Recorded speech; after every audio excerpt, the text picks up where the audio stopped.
before Anthony Joshua had even entered the ring for his huge crossover fight with former UFC champion Francis Ngannou in Riyadh.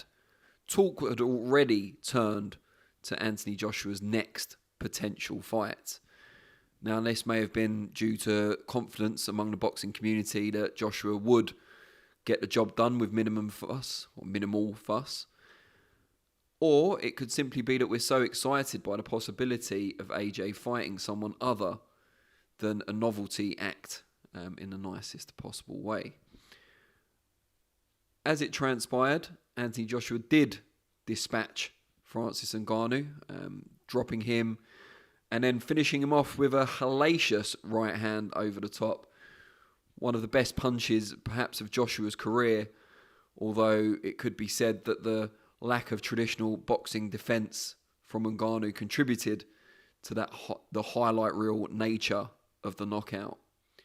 However, Anthony Joshua is still the main man on the heavyweight scene. With all due respect to the respective world heavyweight champions, Joshua is a huge draw, remains that, and if anything, his star is now shining brighter than ever. Everyone is talking about Joshua, and more importantly now, what his next move will be and who he could fight next. There seem to be a number of options. Perhaps the least intriguing, the least enticing, is that Joshua simply waits it out.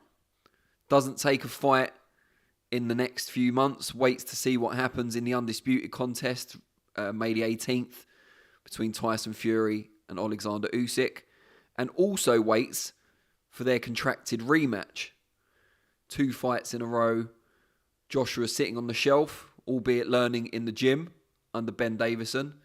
The plus point of that is that he safeguards his position as unofficial number 1 contender to the future undisputed champion. The negative side of things, though, is that Joshua has looked really good recently. A lot of the credit's gone to the opposition and that they flattered him, perhaps. A lot of credit has gone to new trainer Ben Davison and his team and what they've managed to bring out of Anthony Joshua. But something that a few people have mentioned but has been largely overlooked is the activity. Joshua is busier now in recent times than he has been in a long old while. And having a new trainer on board, getting to spend more training camps with them and then put that into practice in competitive action, albeit Friday night in Riyadh wasn't particularly competitive while it lasted. Joshua needs those rounds. He needs that activity perhaps to keep sharp and to stay at the type of form we saw from him a few days ago. So there is a risk involved in waiting to see how it pans out in 2 fights between the WBC champion Tyson Fury and the unified champion Oleksandr Usyk. And that's assuming that all goes ahead in the first fight as planned on May the 18th.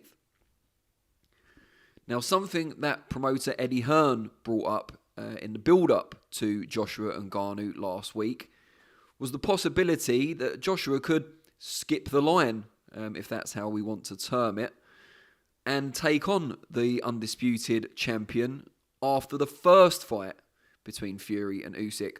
Although there is a contracted rematch and Tyson Fury himself quickly ruled out the possibility of AJ stepping in earlier than planned, Eddie Hearn suggested that Turki Al-Sheikh, having seen, if he were to see an explosive Joshua performance against Ngannou, which we now know he did, would want Joshua Fury if he wins, or Joshua Usyk for a third time if Usyk comes out on top.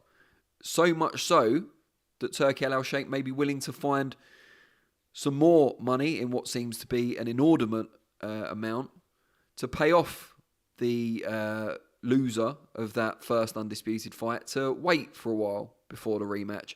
Albeit the rematch would then probably not be for all 4 belts, although we don't expect it to be anyway. Now, I'm very sceptical that this will happen. I think it's very unlikely that either Fury or Usyk would want to step aside and allow 8. But then, if one of them takes a bit of a beating or an embarrassing defeat against the other on May the 18th, perhaps having some time away to lick their wounds and to plan a new strategy for the rematch might not be the worst thing in the world. So AJ's next opponent could be one of those two combatants on May the 18th. The Fury fight is one that's been talked about for, nearly a decade now, perhaps. Certainly since Anthony Joshua won Olympic gold in 2012. So over a decade, in fact. And it's a fight that would do huge money at the box office, particularly in Britain.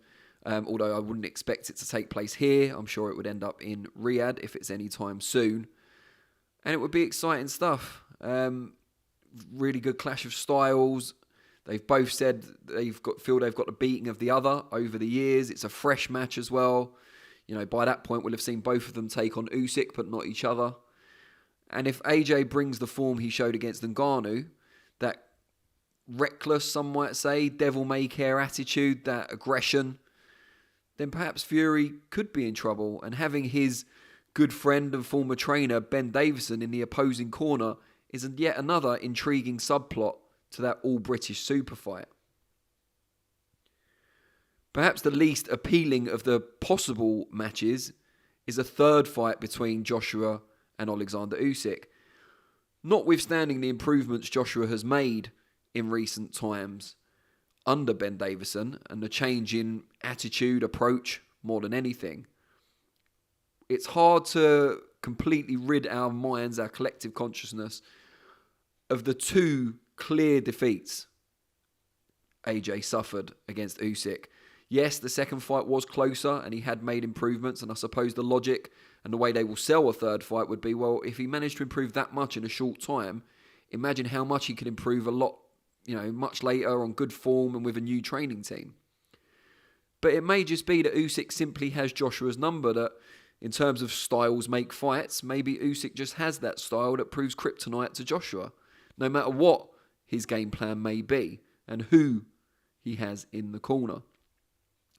However, if Usyk were to come out on top on May the 18th and Tyson Fury either retired, which he's talked about many times, or decided he wanted a longer break and didn't want an immediate rematch, then perhaps Joshua could step in. I'm sure a third Usyk fight, given the circumstances of AJ's recent victory over Ngannou, could be sold, albeit it wouldn't be as big money, commercial success as an all-British fight with Tyson Fury.